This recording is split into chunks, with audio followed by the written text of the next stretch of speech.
Hello everyone. Before we begin, I'd love to know where you're watching from and what time it is where you are. Let me know in the comments. If you enjoy our stories, please like the video and subscribe for more. And now, turn off the lights, close your eyes, and relax.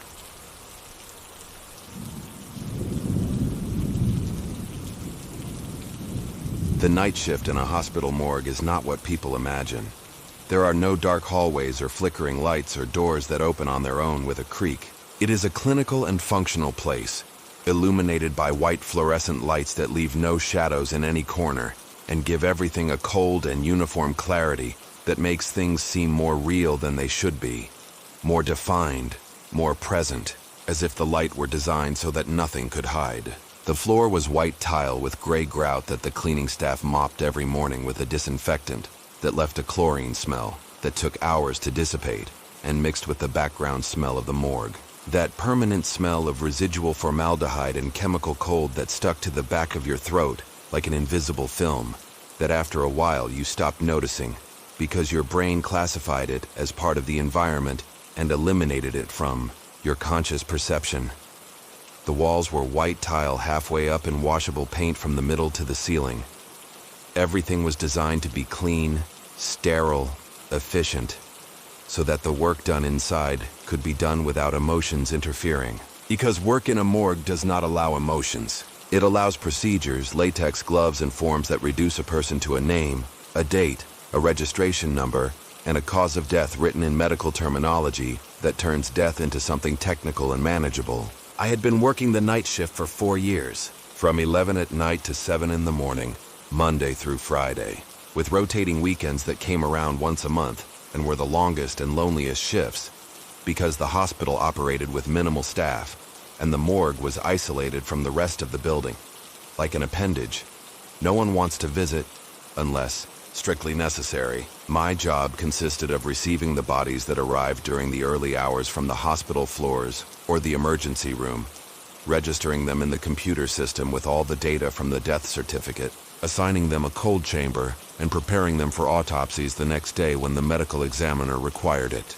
The morgue had 12 cold chambers distributed in 2 rows of 6, numbered 1 through 12, with stainless steel doors that weighed more than they looked, and handles that made a sharp click when opened that echoed in the room like a snapping bone, a sound that after 4 years still gave me goosebumps every time I heard it, even if I heard it 10 times a night. Inside each chamber was a stainless steel tray mounted on a rail system that allowed it to slide out to facilitate the placement and removal of the body, and a plastic tag with the details of the deceased that hooked onto a metal hook on the outer handle. When the morgue was full, which was not frequent but happened after serious accidents or during winter flu epidemics, the 12 tags hung from the 12 handles like a row of small white flags marking 12 silent presences behind 12 steel doors that maintained a constant temperature of 4 degrees. My partner from the previous shift was a man named Marcos, who had been at the morgue for 11 years and spoke of the dead with the same naturalness with which a carpenter speaks of wood or a mechanic speaks of engines. For Marcos, the bodies were work material, nothing more and nothing less. He treated them with a quiet and efficient respect, without reverence but without carelessness, with the precision of someone who has done the same thing so many times that his hands move on their own while his head thinks about something else. Marcos had taught me the trade during my first few weeks with the patience of a teacher who knows that what he teaches is not learned in books, but in the hands and the stomach. How to handle the bodies without forcing the joints that rigor mortis had locked. How to fill out the registration forms with the exact data from the death certificate without making a mistake in any field, because an error in a morgue registry can have legal consequences no one wants to assume. How to calibrate the temperature of the chambers depending on the estimated preservation time. How to clean the autopsy room after each procedure following a 17-step protocol that had to be completed in order and without skipping any. When I asked him if there was anything else I should know, something not in the manuals or protocols, Marcos looked at me with an expression that lasted a second and then disappeared behind his professional face like a door closing before you can see what is behind it.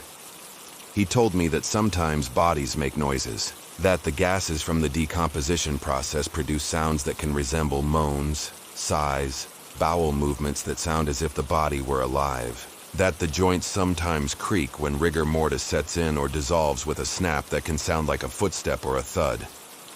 He told me that if I heard anything during the night shift, I should ignore it. That the dead do nothing the living cannot explain with biology and chemistry. He said it looking me in the eyes with a firmness that at the time I interpreted as professional confidence. But over time, I learned to recognize as the firmness of someone who has repeated those same words to himself so many times that he only half believes them. The first night I noticed something was a Wednesday in early October. The shift had been quiet. I had only received one body at 2 in the morning, an older man who died in cardiology from respiratory failure during his sleep. The orderlies brought him on a stretcher covered with a green hospital sheet, and I did the usual procedure. Certificate verification, system registration, chamber assignment, placing the body on the tray, tag on the handle, closing the door with its click. I assigned him Chamber 8. I went back to the desk at the back of the room, next to the door leading to the hospital hallway, and sat down to fill out the forms. While I typed the data, I looked at the screen of the morgue management system, an old program with a 1990s interface that showed a diagram of the 12 chambers with their status. Occupied in green, empty in gray, under maintenance in yellow. That night there were 4 occupied chambers. Chamber 3 with a 72-year-old woman awaiting an autopsy. Chamber 5 with a 45-year-old man who died in the emergency room. Chamber 8, which I had just closed, and Chamber 11 with a young woman admitted the day before. 4 bodies, 4 tags, 4 green lights. But there were 5. The screen showed 5 chambers in green. 3, 5, 8, 11, and number 1. Chamber number 1 appeared as occupied in the system. It should not be. I had not received any body for that chamber, and Marcos had not mentioned any pending admissions when he handed over the shift. I got up from the desk and walked to Chamber 1, the first in the left row, the closest to the morgue entrance door where the bodies arrived from the hospital hallway.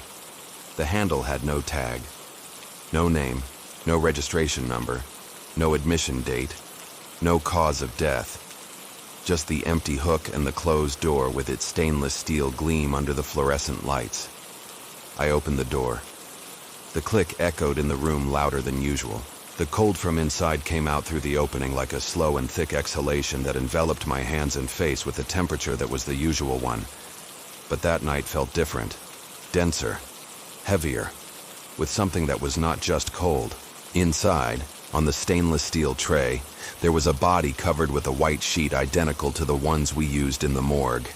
Same fabric, same size, same slightly yellowish color from industrial washes.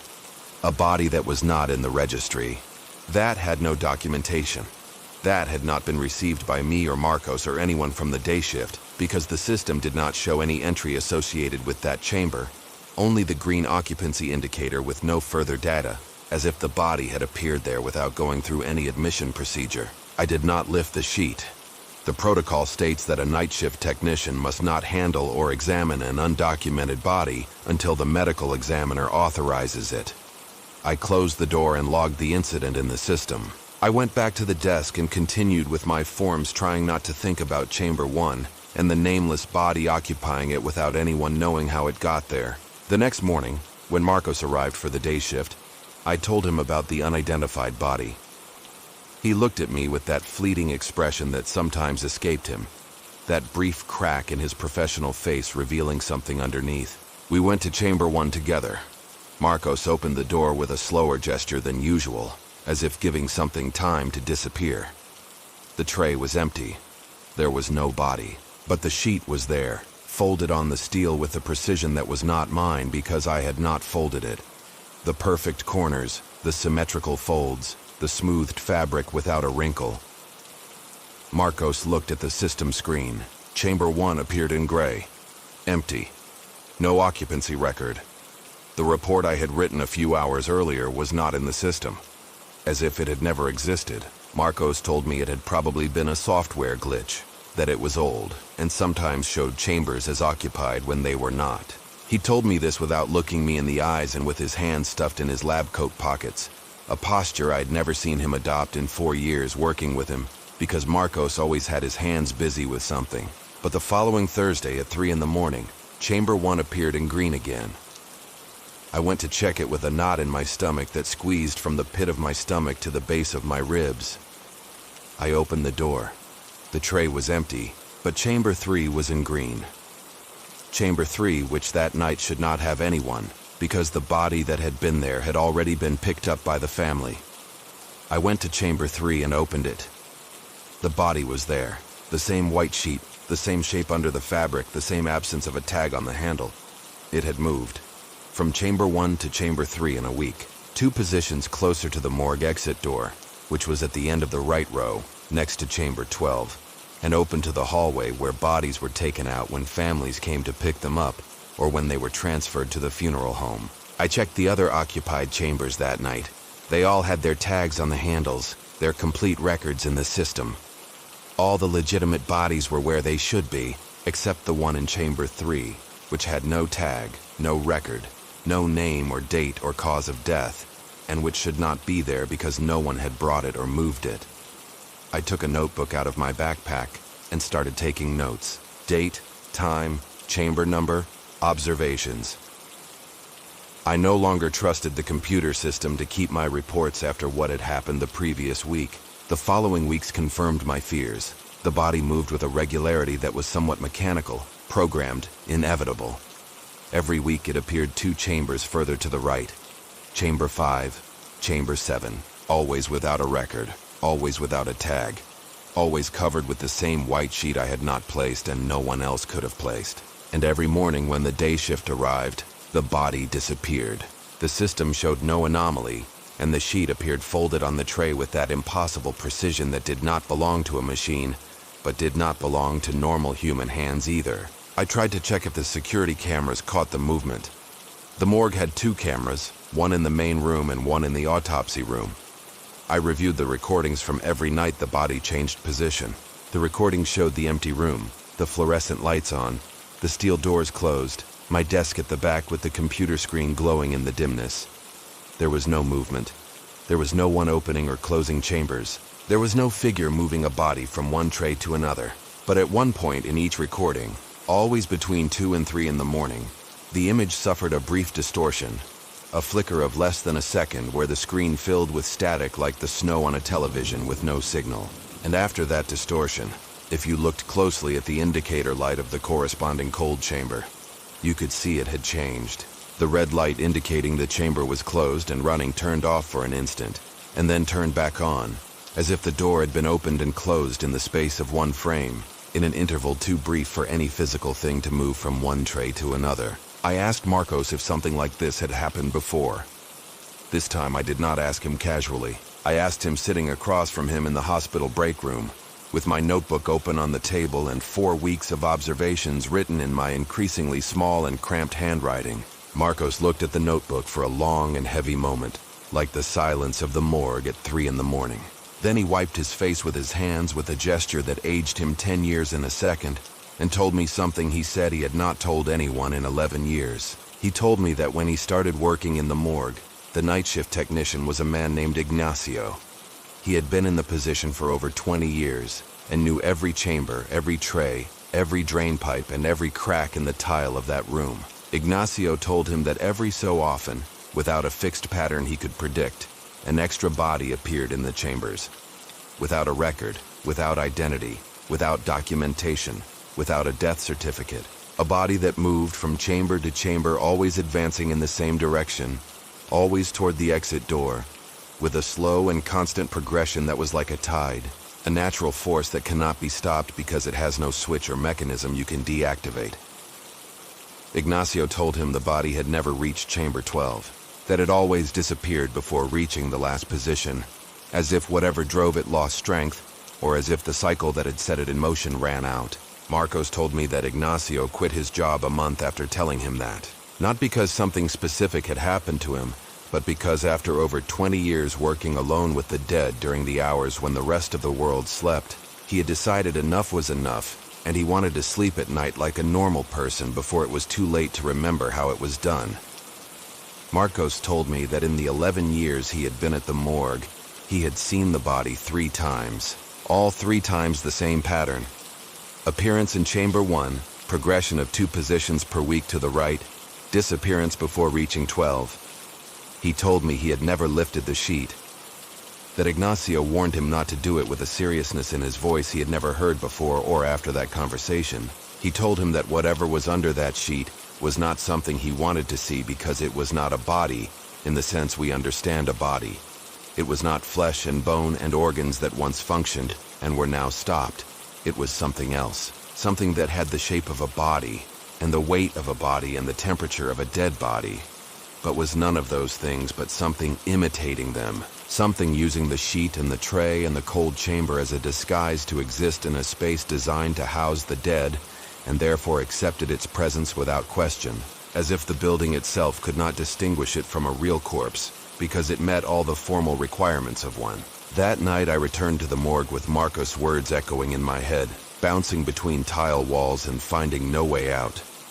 I sat at the desk and looked at the system screen. 5 occupied chambers, the 4 corresponding to registered bodies with their tags and complete certificates, and Chamber 9, in green, without a record, without a name, without data.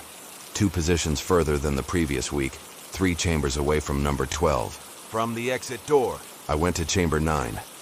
I walked across the room with the sound of my own footsteps echoing on the white tiles and the feeling that the 12 steel doors were watching me from their positions like metallic eyes that do not need eyelids to look. I opened Chamber 9 with a pull on the handle that produced a hollower click than usual, as if the space behind the door were larger than it should be. The tray was there with its shape covered by the white sheet. I stood in front of the open chamber with the cold from inside coming out to meet me like a slow and constant breath smelling of disinfectant and something else beneath the disinfectant, something older and more organic that had no name in the vocabulary of hospital chemistry. The sheet covered a shape that had the size and proportions of an adult body, but whose contours were imprecise, as if what was underneath had no defined edges, but a shape that fluctuated depending on the angle you looked from, as if the sheet were covering something that was not entirely solid or entirely present, something occupying space in a provisional and approximate way, like a sketch of something not yet finished being drawn. I reached out my hand. My fingers, encased in latex gloves, touched the fabric at the height of what should be the chest. The fabric was colder than the air in the chamber, which was already at 4 degrees, a temperature I could feel through the latex as if the gloves did not exist. And under the fabric, under my fingers, I felt something that made me pull my hand back with a violence that almost made me lose my balance and fall backward onto the white tiles. Movement. Not a spasm or a muscle contraction produced by decomposition gases. A slow, deliberate, rhythmic movement, like breathing. As if whatever was under the sheet were breathing with a rhythm that was neither that of the living nor the silence of the dead, but something in between. Something halfway between the 2 states, like a door that is neither open nor closed, but ajar, letting through a trickle of something that is not air, but moves like air, and goes in and out with the cadence of something that needs to keep moving to keep existing. I closed the chamber with a slam that echoed throughout the room like a gunshot muffled by steel and tile. I backed away until my back hit the opposite row of chambers, and the cold metal of a door pierced my lab coat and t-shirt, touching the skin on my back with a freezing contact that made me jump forward.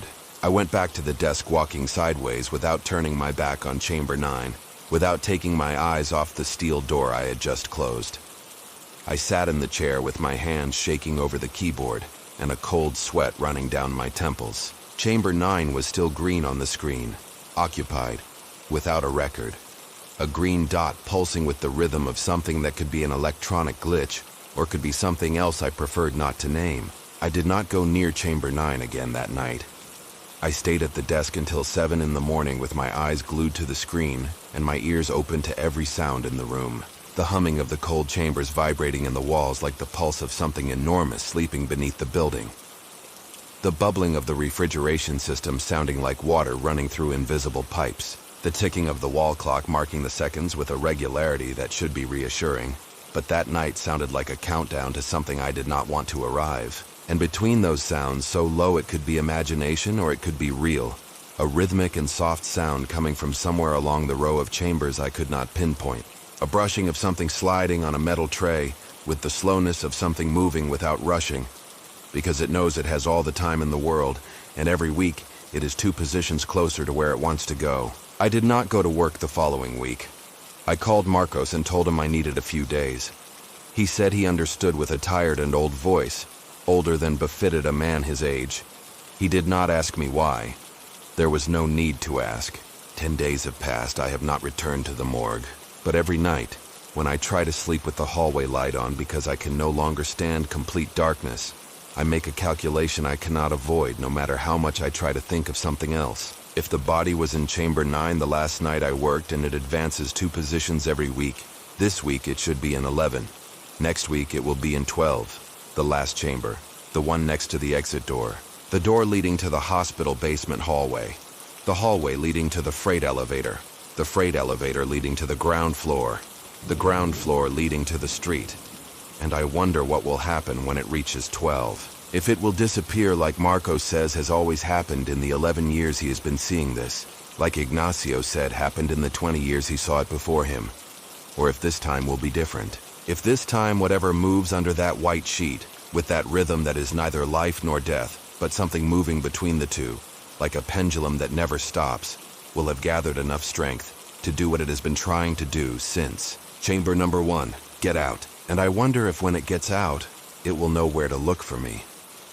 If what I felt under the sheet that night, that slow and deliberate movement resembling breathing, but not quite being it, was also a form of recognition.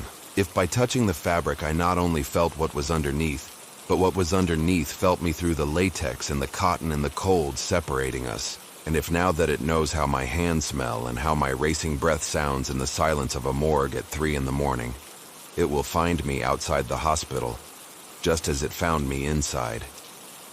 Moving slowly, 2 positions at a time, always in the same direction, always getting closer.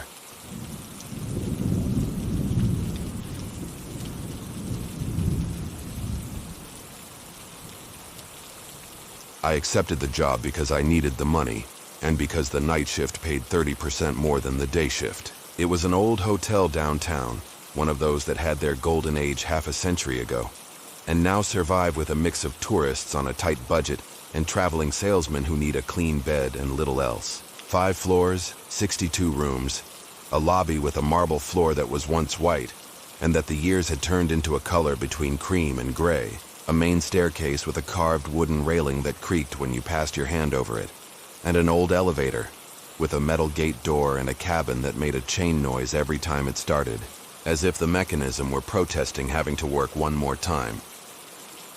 My station was the reception desk, a dark wooden piece of furniture with a green marble surface that occupied the back wall of the lobby. Behind the desk was a panel with the room keys hanging from numbered hooks, an old computer with management software that looked like it was designed in the 90s, a telephone with extensions for each room, and a swivel chair with a broken backrest that no one had bothered to change in what seemed like decades. The day shift manager was a man named Miguel, who had been working at the hotel for over 20 years. He had the weathered face of someone who has spent many sleepless nights, and the large calloused hands of someone who started in the trade carrying bags and scrubbing floors before getting behind a counter. He showed me the reservation system, the check-in and check-out protocol, where the master keys were kept in a locked drawer under the counter, how the telephone switchboard worked, and where the electrical panel was in case of a blackout, something that according to him happened at least once a month, because the electrical wiring was as old as the building itself, and no one had invested in renewing it. He explained that the night shift was quiet. The guests came in before 11 and rarely asked for anything after midnight. My job was to be there in case anyone needed anything, to monitor the security cameras covering the lobby, the hallways, and the entrances, and to do 2 rounds of the floors at 2 and 4 in the morning to make sure everything was in order. The rest of the time I could read, study, or do whatever I wanted as long as I did not fall asleep. I asked him if there was anything I should know about the hotel, any peculiarity, any problematic guest, any area to avoid. Miguel stayed quiet for a moment, looking at his hands on the counter, as if he were deciding how much to tell me and how much to keep to himself. Then he told me that sometimes the system showed room 212 as occupied even if no one was registered in it. He said it was a software glitch, that it had been like that for months and that no one had bothered to fix it, because the hotel had no budget to update the system, or to call an IT technician who knew how to handle such an old program.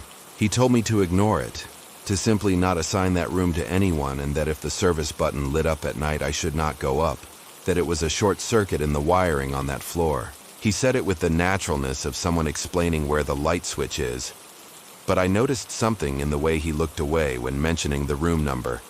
A quick and almost imperceptible gesture. That made me think there was more than he was telling me. I did not insist.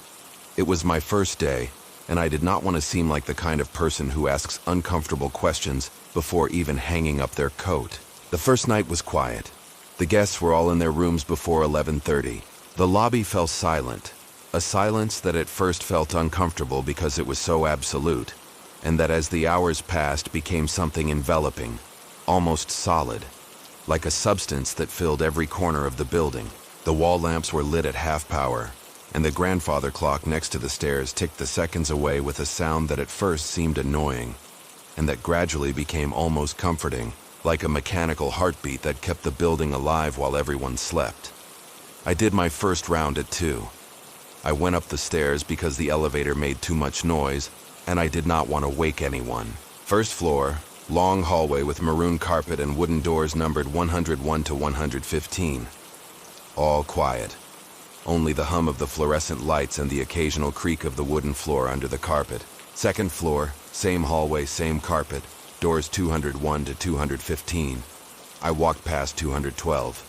The door was identical to the others. Same dark wood, same brass knob, same gold number nailed to the top. There was nothing to distinguish it from the other rooms. But as I passed in front of it, I noticed something that made me slow my pace. Cold. A draft of cold air coming out from under the door like a slow and continuous breath. It was not the air conditioning because the hotel cooling system was so old that it did not work for individual rooms, but for entire floors. And the second floor was at a normal temperature. It was a specific and localized cold that came from inside that room and brushed my ankles like the breath of something lying on the floor on the other side of the door, breathing outward. I kept walking. I finished the round of the remaining floors without noticing anything out of the ordinary and went back to the desk. I looked at the security camera monitor. 6 split screens showing the lobby, the main entrance, the back door, the first floor hallway, the second floor hallway, and the side parking lot. Everything normal, everything empty, everything still. But on the screen showing the second floor hallway, I noticed something that made me lean closer to the monitor until my face was a handspan away from the screen. The light in the hallway, which was uniform on all floors, had a darker area right in front of the door to 212. It was not a defined shadow or a recognizable figure. It was a decrease in luminosity, as if something were absorbing the light in that specific spot in the hallway. I blinked and looked again. The dark area was still there. It did not move, it did not change shape, it had no clear edges. It was just an area where the light seemed weaker than in the rest of the corridor, like a puddle of gloom that had no visible source or cause. After looking at it for a full minute, I decided that it was probably a camera problem, an area of the sensor that was not working well, or a reflection on the lens distorting the image. It was the most comfortable explanation, and the one that suited me best to believe. At 3:15 in the morning, the service button for room 212 lit up on the reception panel. It was a small red light, the size of a pea, flashing with a slow and regular rhythm. Each room had a button next to the bed that, when pressed, turned on the corresponding light on the panel so the guest could request service. The light for 212 flashed insistently, like an eye opening and closing, seeking the attention of someone. I remembered what Miguel had told me. A short circuit in the wiring. Do not go up. I waited 5 minutes. The light kept flashing. 10 minutes. It kept going. 15 minutes. It would not turn off. Each flash was like a red heartbeat pulsing in the dimness of the counter, with a regularity that made me increasingly nervous. In the end, I decided to go up. Not because I did not believe Miguel, but because it was my job. And because the idea of spending the rest of the night watching that light flash was worse than going up to check that no one was there. I went up the stairs with the master key in my pocket and a small flashlight I had found in the desk drawer. The second floor hallway was silent, a silence that felt different from the lobby. Denser, heavier, as if the air on that floor had more substance than the rest of the building. The carpet muffled my steps and the wall lights cast soft shadows in the corners of the ceiling. I stopped in front of 212. The cold was still there, coming out from under the door like a slow and continuous exhalation that wrapped around my feet and traveled up my legs. I knocked with my knuckles. 3 soft knocks that sounded muffled by the thick wood. I waited. Silence. I knocked again, a little louder. Nothing. I took out the master key and opened the door slowly, poking my head in before entering like someone peering over the edge of a well to see what is at the bottom. The room was dark. I turned on the light. It was a standard room, identical to the others I had seen during the round.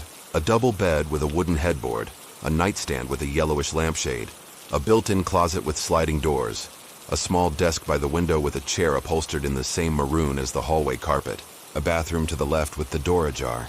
Everything was clean, tidy, empty. The curtains were drawn. The air smelled stale, like a space that has not been ventilated for a long time. That particular smell that hotel rooms get when no one uses them for weeks. But the bed had a mark, an indentation on the bedspread, on the left edge, as if someone had been sitting there for a long time. The fabric was sunken and wrinkled in a pattern that did not correspond to a natural fold in the bedding. It was the shape of someone sitting. Hips, thighs, the weight of a body that was no longer there but had left its mark. I smoothed the bedspread with my hand. The fabric was cold. Not the normal cold of an unheated room, but a damp and deep cold, like touching a stone that has spent the night outdoors in the middle of winter. I checked the bathroom. Empty. The mirror was clean, the tiles dry, the shower curtain pulled to one side. I checked the closet. Empty. Only wooden hangers hanging from the bar with a space between them that seemed measured with a ruler. I checked that the window was closed. It was, with the latch locked and the curtains so thick they did not let even a thread of street light through. I left the room, locked the door, and went down to the desk. The light on the panel had gone out. I noted the incident in the logbook as a false alarm, empty room, and continued with my night trying not to think about the mark on the bedspread and the cold I still felt in my fingertips. The second night the button lit up at the same time, 3:15. I did not go up. I stayed at the desk watching the light flash for 40 minutes until it went out on its own with a final flash that seemed slower than the previous ones, as if it resisted disappearing. But at 4, when I did the round of the second floor, I heard something as I passed in front of 212 that made me stop with my foot in the air and my body leaning forward like someone who has just stepped on the edge of a cliff. The phone in the room was ringing. A muted ring, muffled by the closed door and the thick wood, but clearly audible in the absolute silence of the hallway. The phone in an empty room, which was not connected to any active extension, was ringing at 4 in the morning. I stood in front of the door listening to the ringing for what must have been 2 minutes. It rang at regular intervals, 3 rings followed by a 5-second pause, as if whoever was calling was waiting patiently for someone to pick up. Then it stopped. The silence that followed was heavier than the sound that preceded it, as if the hallway had held its breath while the phone rang and was now releasing it slowly. I went back to the counter and checked the system call log. There was no call log to 212 or from 212. The extension for that room appeared as inactive, disconnected from the central system. It should not be possible for a disconnected phone to ring. The system showed no activity on that line, as if the ring I had heard had not existed, as if the sound had occurred on a different circuit than the hotel switchboard, on a network that was not connected to any server or any visible cable. The next morning, before leaving, I asked Miguel about the history of the room. I did not tell him about the phone. I just told him I was curious to know why the system showed it as occupied. He looked at me with an expression I could not quite interpret, a mix of old exhaustion and something that looked like the resignation of someone who has had this conversation before and knows they are going to have it many times more. He leaned on the counter with his elbows and lowered his voice even though there was no one else in the lobby. He told me that about 15 years ago, a guest had died in that room, a businessman traveling alone. He checked in at night, went up to his room without asking for anything and did not come down to check out the next day. When the cleaning staff opened the door in the afternoon, they found him sitting on the edge of the bed, on the left side, with the telephone receiver in his right hand, His eyes open, and an expression that the maid who found him described as one of deep concentration, as if he were listening to something with all his attention at the moment he died. He had suffered a cardiac arrest while talking on the phone. The call, according to the system log, had lasted 47 minutes, but when they tried to identify the number he was calling, they found nothing. The log showed a 47-minute outgoing call to a number that did not exist in any database or in any phone company. Miguel told me that since then, the room caused problems. The system showed it as occupied without anyone reserving it. The service button lit up on its own at night, always at the same time. And some night shift receptionists had reported sounds, footsteps, creaking of the bed, the phone ringing. None had lasted more than a few weeks on the job. He looked me in the eyes and told me that was why that room was not assigned to guests, and why he had told me not to go up. Not because it was dangerous, but because there was nothing to do up there. What happened in that room was not fixed with a master key or a maintenance technician. The third night I went up prepared. I took my phone with the recorder on and the camera ready in case I needed to document anything. The button lit up at 3:15, as always, with its patient red blinking. I went up to the second floor and stood in front of the door to 212. The cold under the door was more intense than on previous nights. I could see my breath forming a thin cloud in front of my face, something that should not be possible in an interior hallway with central heating in full operation. I pressed my ear to the door. The wood was freezing against my skin. At first I only heard silence, that thick silence I already associated with the room. Then, beneath the silence, something else. A rhythmic and soft sound that took me a few seconds to identify. Footsteps. Someone walking inside the room. Slow and short steps, like those of someone walking back and forth in a small space. From the window to the door. From the door to the window. Back and forth. Back and forth. With a constant rhythm that resembled that of someone waiting. Someone who has been waiting a long time for something or someone that just will not arrive. I opened the door with the master key. The footsteps stopped at the exact moment the lock mechanism clicked, as if whoever was walking had heard the sound and had stood still. I turned on the light. The room was empty, just like the first night. But there were two differences I noticed instantly. The first was the mark on the bed. It was in the same place, on the left edge, with the same shape of someone sitting. I had not made it because I remembered smoothing the bedspread the first night, and I had not entered the room since then. The cleaning staff did not enter 212. Miguel had confirmed it. No one entered that room except me. The second difference was the phone. It was off the hook. The receiver hung from the cord next to the nightstand, swaying with a minimal movement, as if someone had dropped it just a few seconds ago. The cord swayed with an inertia that took several seconds to stop while I watched from the door without daring to enter. I approached slowly and picked up the receiver. I brought it to my ear expecting to hear the dead line tone or the silence of a disconnected phone. There was no tone. There was no silence either. There was a background noise that made every hair on my arm stand up. A sound like trapped wind, like air moving in a space with no way out, turning on itself in a closed circuit that had no beginning and no end. And beneath the sound, very far away, so low that I had to hold my breath and close my eyes to catch it, a voice. I could not understand what it was saying. It was like listening to someone talking from the bottom of a well or from the other side of a very thick wall. The words were lost before they fully formed, dissolving in the background noise like drops of ink in murky water. But the tone was clear. It was not a scared voice or a voice asking for help. It was a voice waiting for an answer. A voice that had been making a call for 15 years that no one had answered. I hung up the phone. My hands were shaking with a fine and constant tremor that I could not control. I left the room and locked it. I went down to the desk and sat in the chair with my heart pounding against my ribs, and the sound of that voice still ringing in my ear like an echo refusing to fade. I looked at the camera monitor. The second floor hallway was empty, but the dark area in front of 212 was larger than the first night. It extended from the door to almost the center of the hallway, like a spilled ink stain on the maroon carpet that the cameras captured as a decrease in light, but that I knew was not a sensor failure or a lens reflection. It was something that was there, something that took up space, something that took up a little more every night. The fourth night, I did not wait for the button to light up. I went up to the second floor at 3 in the morning on the dot and sat on the hallway floor, facing the door to 212, with my back against the opposite wall and my legs crossed. I wanted to see what happened before 3:15. I wanted to be there when it started, not after. I wanted to witness the beginning, not just the consequences. The hallway was silent.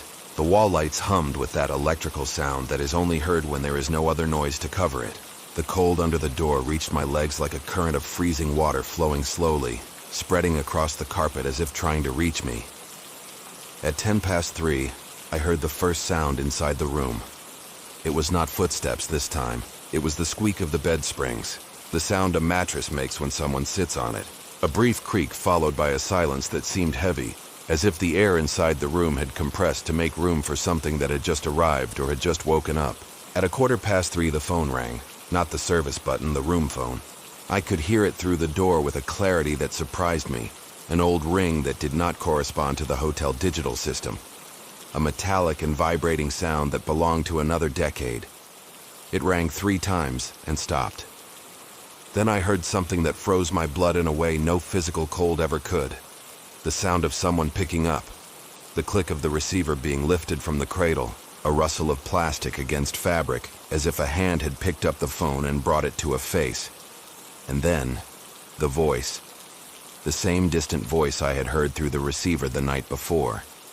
But this time it was closer, more defined. I could distinguish the syllables, although I could not understand them because they were not in any language I recognized. They were sounds that resembled words, but did not fit into any linguistic pattern my brain could process, as if whoever was speaking were using a language that existed before the languages we know, or that existed in a place where the rules of sound and meaning did not work the same as here. The voice spoke for a few minutes with that uniform and patient cadence that did not vary in volume or speed. Then it stopped. I heard the click of the receiver being hung up. Then the bed springs again, the creak of someone getting up. Then footsteps. Footsteps that did not go from the window to the door like on previous nights.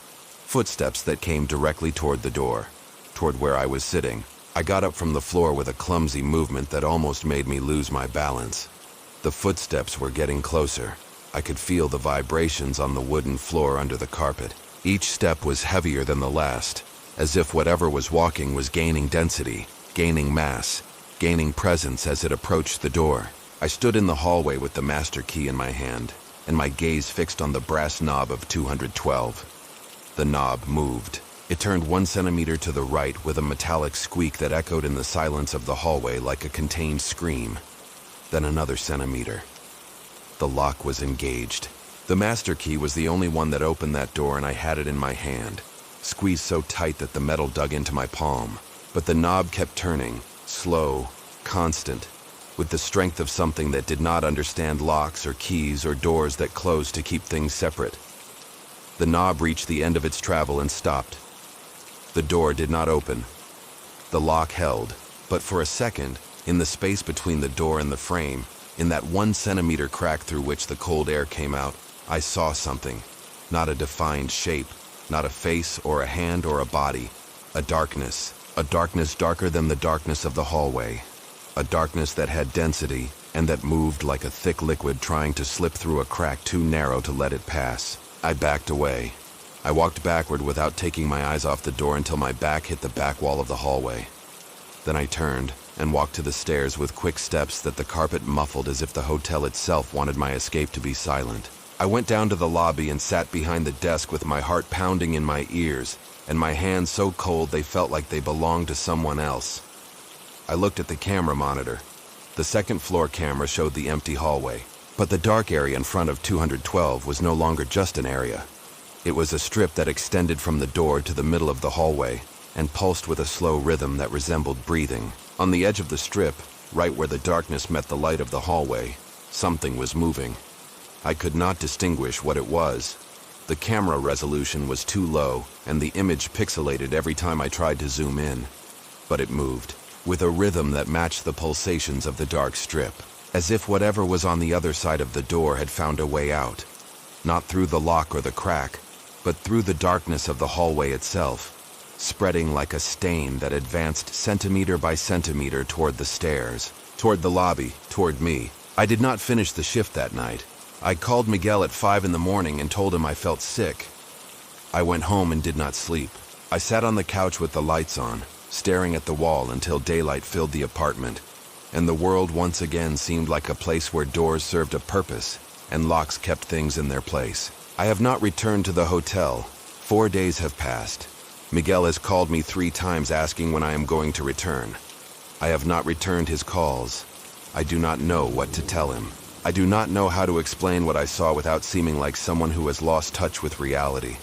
The master key to 212 is still in my jacket pocket. I should return it. I should go to the hotel, leave the key on the desk and tell Miguel to find someone else for the night shift. But every time I touch the key in my pocket, I notice something that should not be there. The metal is cold. Not the normal cold of a metal object that has spent hours in a pocket close to the heat of my body. A damp and deep cold, the same cold that came out from under the door of 212. As if the room were inside the key, as if by taking it I had taken something more than a piece of brass. And last night, at 3:15 in the morning, I woke up to a sound coming from somewhere in my apartment. A ring. Soft, muffled, distant, like an old telephone ringing behind a closed door. But I do not have a landline. I do not have any device in my house that can produce that sound. I lay still in bed, with my eyes open in the dark and the key in my jacket pocket hanging from the chair next to the bed, and listened as the ring sounded 3 times and then stopped, just like in the room. 3 rings and a pause. And in the pause, right before the silence closed over the apartment again, I heard the click of someone picking up.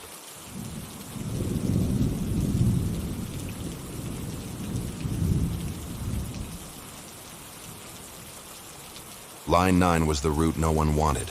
It left downtown at 11:30 at night and made a 40-minute run through the north side until reaching the suburban terminal, passing through residential neighborhoods that were asleep at that hour and stretches of road where the streetlights were so far apart that driving was like passing through tunnels of darkness interrupted by flashes of orange light. It was the last service of the day. After that route, there were no more buses until 6 in the morning. The veteran drivers avoided it because the route was long, lonely, and ended in an industrial zone where the terminal was little more than a concrete shelter next to an empty roundabout that at night looked like the middle of nowhere. I accepted it because I had been with the company for 3 months and the new guys could not choose. They assigned me Line 9 from Monday to Friday and told me I would get used to it. That at first it felt weird to drive an almost empty bus through deserted streets, but that over time it became routine, almost meditative. A quiet ride with the engine in the background and the city lights fading in the rearview mirror like a fading promise. The first few weeks were exactly like that.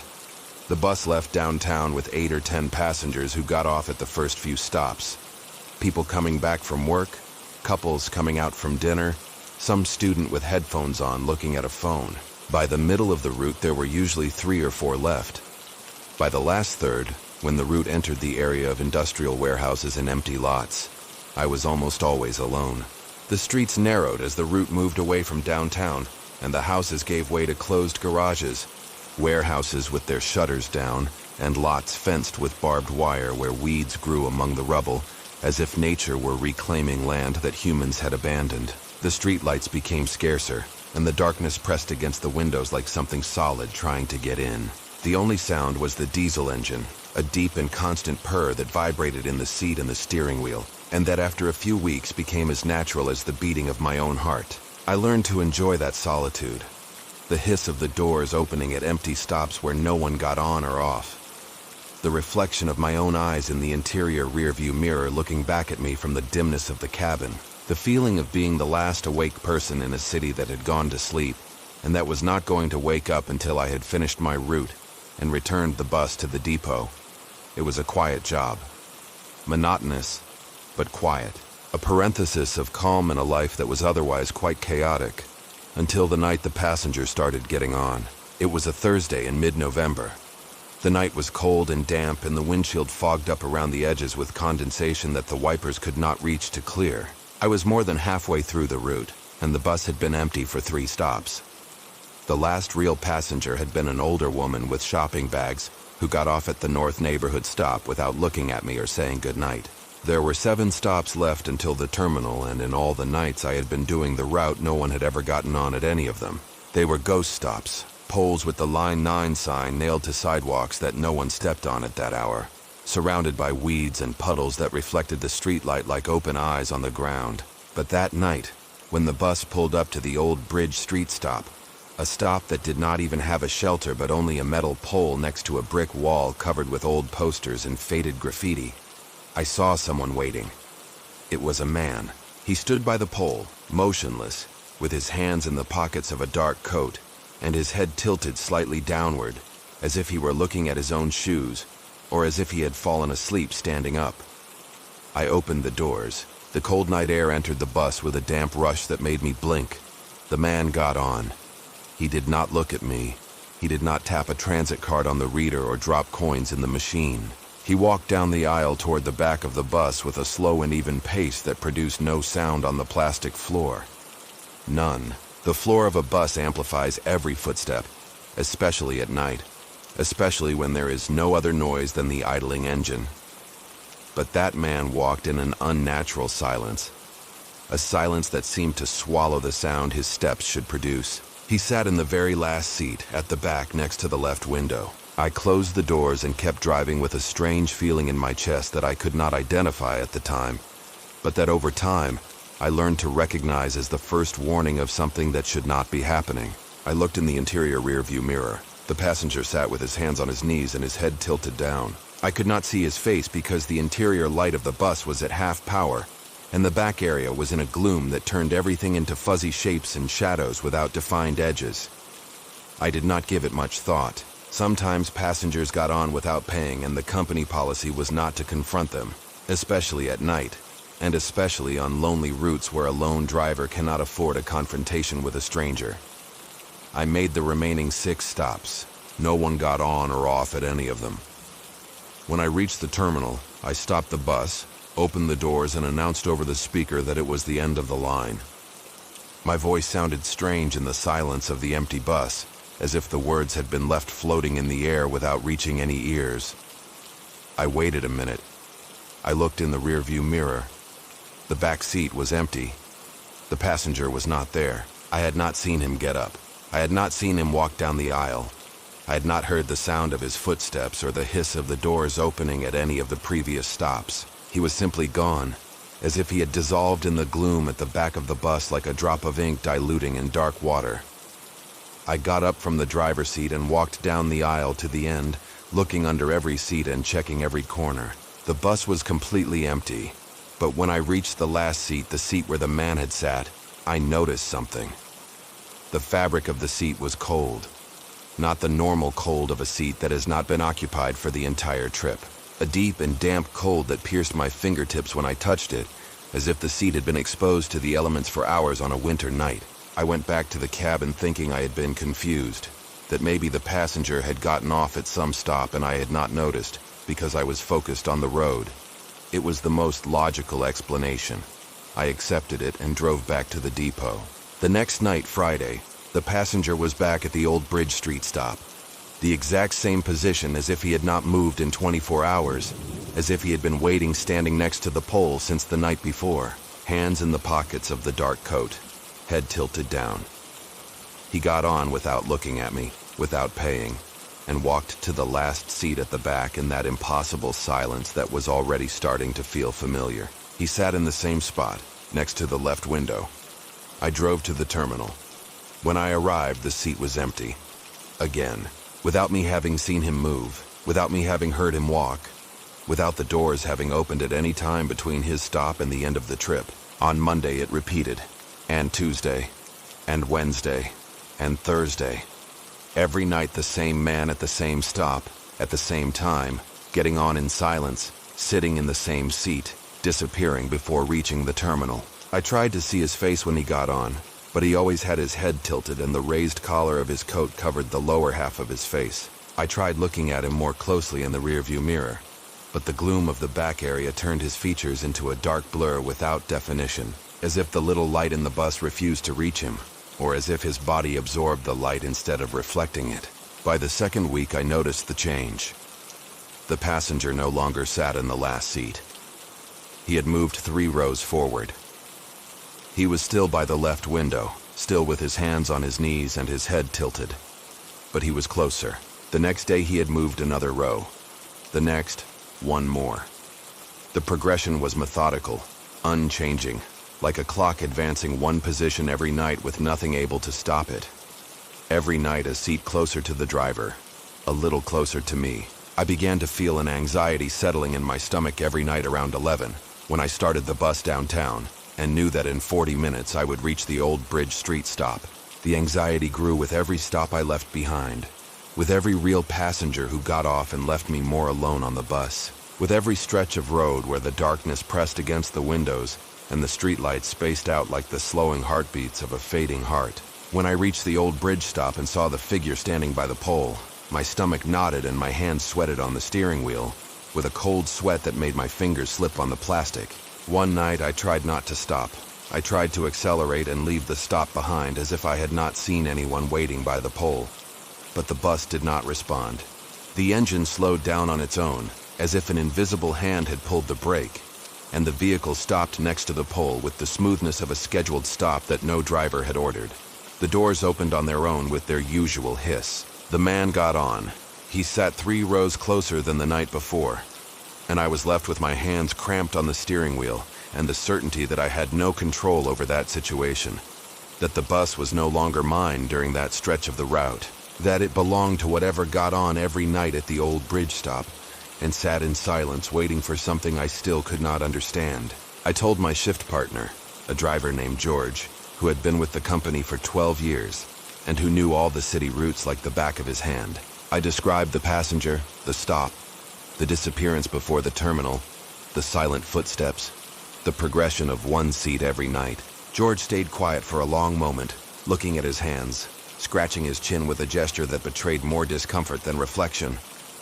Then he told me something I did not expect. He told me I was not the first to see that passenger on Line 9, that about 8 years ago, a driver covering the same route had a similar experience. A passenger who always got on at the same stop, who sat at the back and disappeared before reaching the terminal. That driver, a man named Kevin who had been with the company for years and was known for being one of the calmest and most stable on the team, became obsessed with the passenger. He tried talking to him, but the passenger never answered. He tried following him when he got off, but he never saw him get off. He tried recording him with a camera he brought from home, but in the recordings, the seat where the passenger should be appeared empty, as if the camera could not record what the eyes of the driver saw every night. Kevin stopped sleeping, started skipping shifts, started talking to himself in the break room about someone who was approaching and getting closer every night. In the end, he took sick leave and never came back. George did not know what became of him. He told me that before Kevin there had been other drivers on Line 9 who had similar experiences. That Line 9 had a reputation among the company veterans, a reputation no one mentioned out loud, but everyone knew.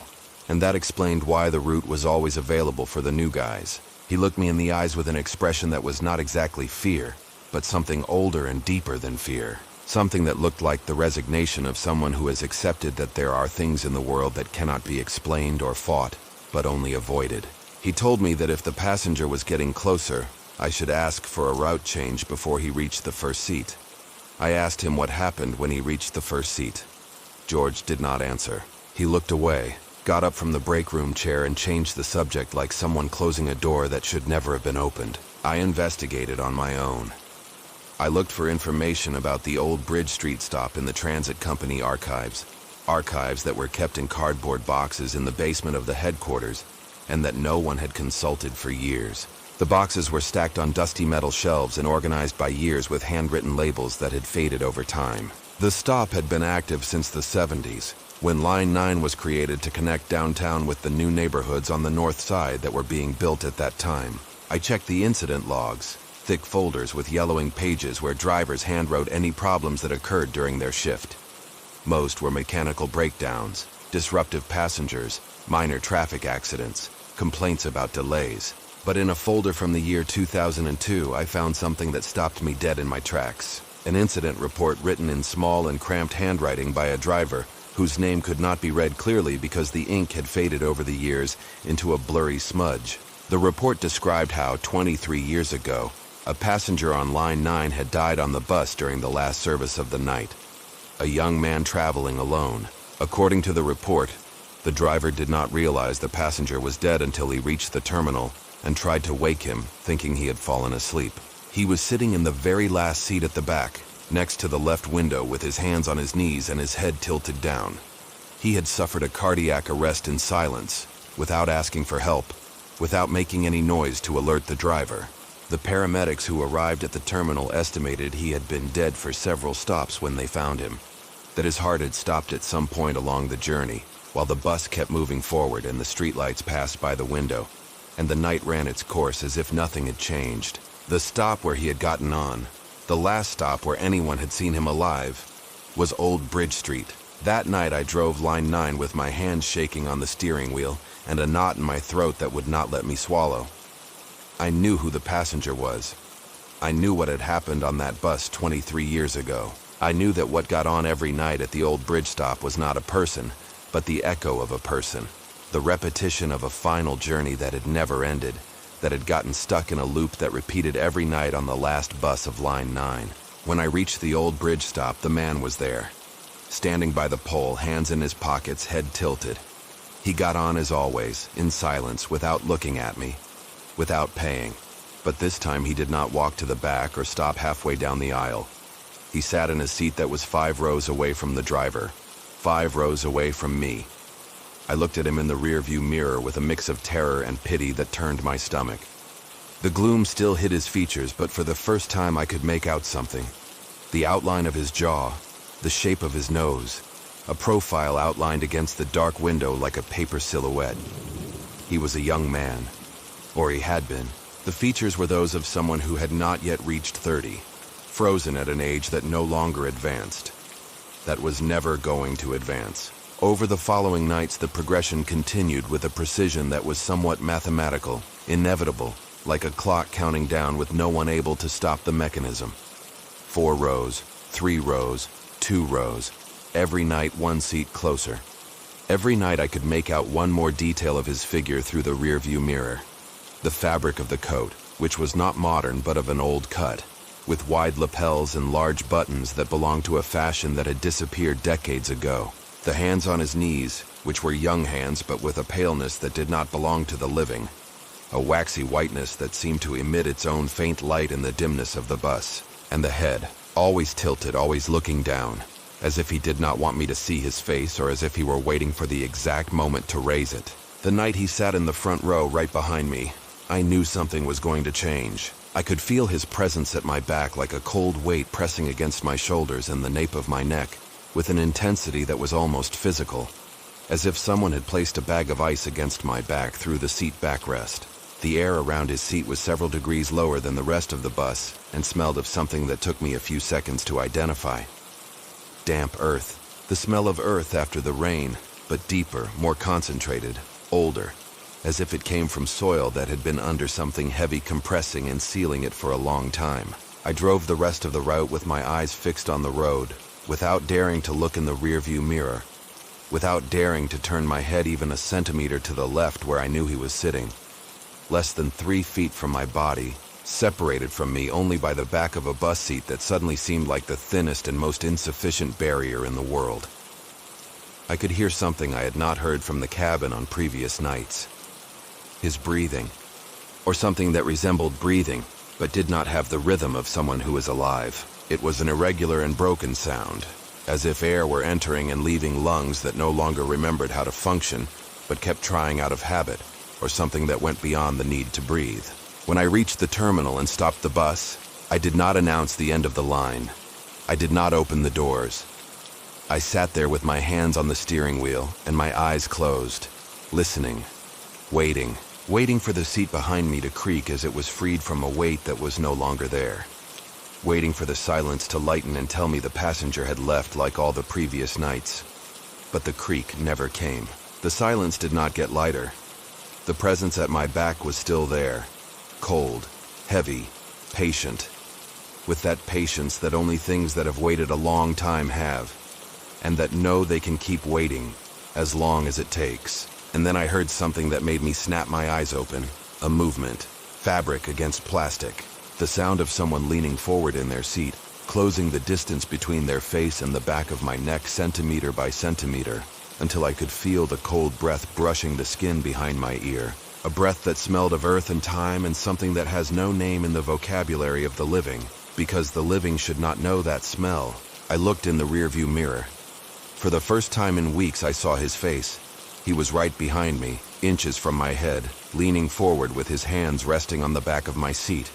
His face was young, as I had guessed from the profile. Soft features, pale skin with a texture that did not look like skin but wax or porcelain. Something that imitated skin without quite being it. Eyes closed. The eyes were closed like those of someone sleeping, or like those of someone whose eyes have been closed after dying, with that delicate gesture the living make over the eyelids of the dead, to give them an appearance of peace they do not feel. But the mouth was open, not much, just enough to reveal a darkness inside that was not the normal darkness inside a human mouth, but something deeper, denser, hungrier, as if behind those parted lips there was an endless space, a vertical well dropping down to somewhere that was not the inside of a body. I opened the bus doors by hitting the button so hard I almost broke my finger.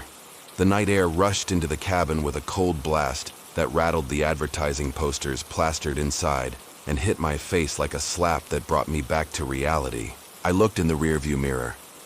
The seat behind me was empty. The passenger was gone.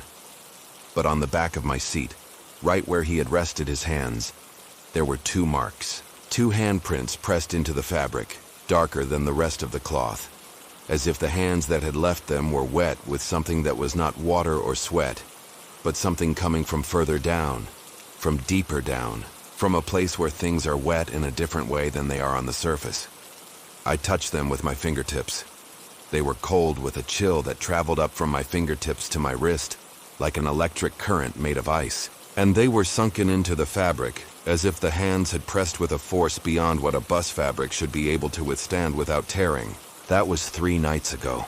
I asked for a route change the next morning first thing, even before going home, before taking off my uniform. My boss looked at me with an expression that felt familiar, because it was the same expression I had seen on the face of George when I asked him what happened when the passenger reached the first seat. He told me it would take a few weeks to process and that in the meantime, I had to keep covering Line 9. I have been driving the route for 3 nights with my stomach tied in knots and my hands cramped on the steering wheel. All 3 nights I have arrived at the old Bridge Street stop, and all 3 nights the pole has been empty. There was no one waiting. The passenger has not gotten on again. I should feel relief. I should be calm. But I am not, because the prints on the back of my seat are still there. Every morning when I get on the bus to start my shift, they are there. A little more pronounced than the day before, a little deeper into the fabric, as if the hands that left them are still pressing from somewhere I cannot see, from the other side of the fabric, from the other side of something that should not have another side. And every night when I pass the empty old Bridge Street stop and look in the rearview mirror toward the back of the empty bus, I have the feeling that it is not completely empty, that there is someone sitting in the last seat, next to the left window with his hands on his knees and his head tilted down, waiting to start over again.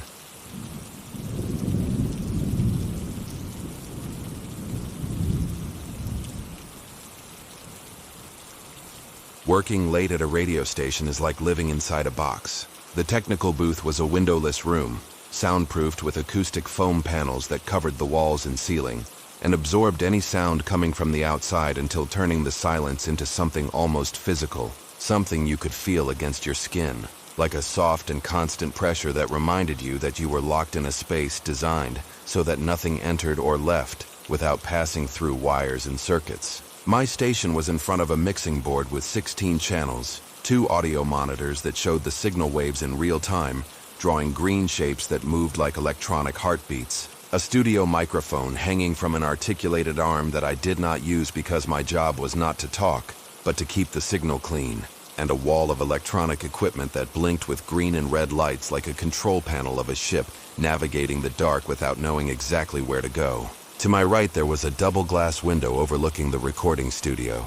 An empty room with a microphone, some headphones hanging from a metal stand, and a swivel chair that at 3 a.m. always seemed to be waiting for someone to sit in it.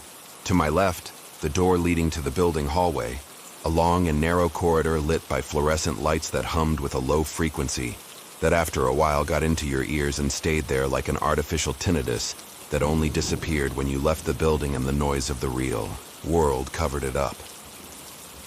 I'd been on the night shift for 2 years, from 11 at night to 6 in the morning, Monday through Friday.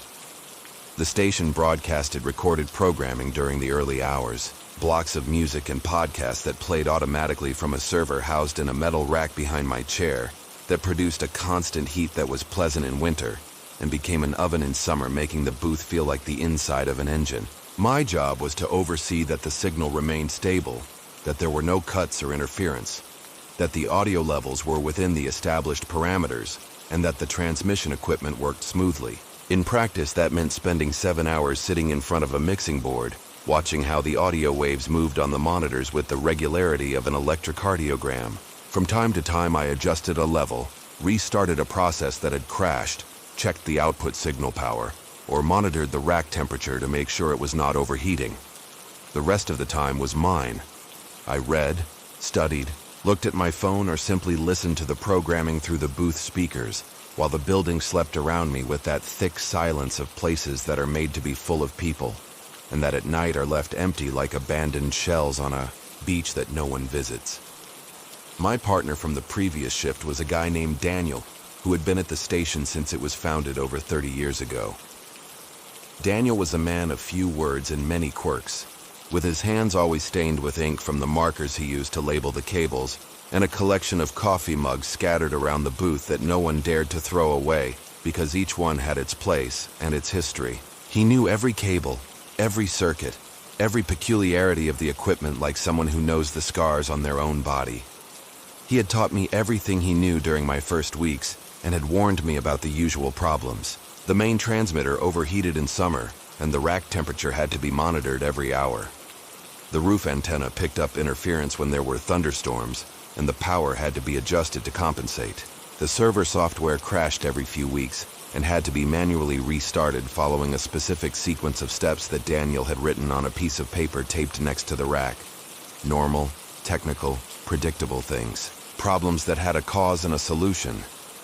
When I asked him if there was anything weird I should know, anything outside the technical realm, he looked at me for a moment with an expression I could not read, an expression that was halfway between caution and the embarrassment of someone who is going to say something they know sounds ridiculous. He told me that sometimes, late at night, the signal picked things up, parasitic frequencies, remnants of old broadcasts that bounced off the ionosphere and slipped into the band. He told me not to pay attention to them, that it was a known phenomenon in radio, that sometimes you could hear fragments of broadcasts that could be decades old because radio waves do not completely disappear. They weaken but keep traveling, bouncing between the earth and the sky like echoes that no one hears, but that still exist somewhere in the electromagnetic spectrum. He told me that if I picked up something like that, I should simply adjust the frequency and get on with my work. He said it with the same naturalness with which he explained how to restart the server, but I noticed that he did not look me in the eyes while he said it, and that his fingers tapped on the mixing board with a nervous rhythm that did not match the calmness of his words. The first time I picked up something was a Tuesday at 2:40 in the morning. I was sitting at my station with my headphones on, listening to the automatic programming while reading a book on my phone. The music sounded clean, without distortion, with the stable levels indicating that everything was working as it should. But between one song and the next, in that brief 2-second silence that the system left as a transition, I heard something, a fragment of a voice. Not a voice from the programming that I knew by heart after 2 years listening to it night after night. A different voice, with a different texture, as if it came from further away, or as if it were passing through something that distorted it slightly. Something that stole its bass and left only the treble, giving it a cold and metallic quality. It lasted less than a second. One syllable, maybe two, that I could not identify before the next song started and covered them up.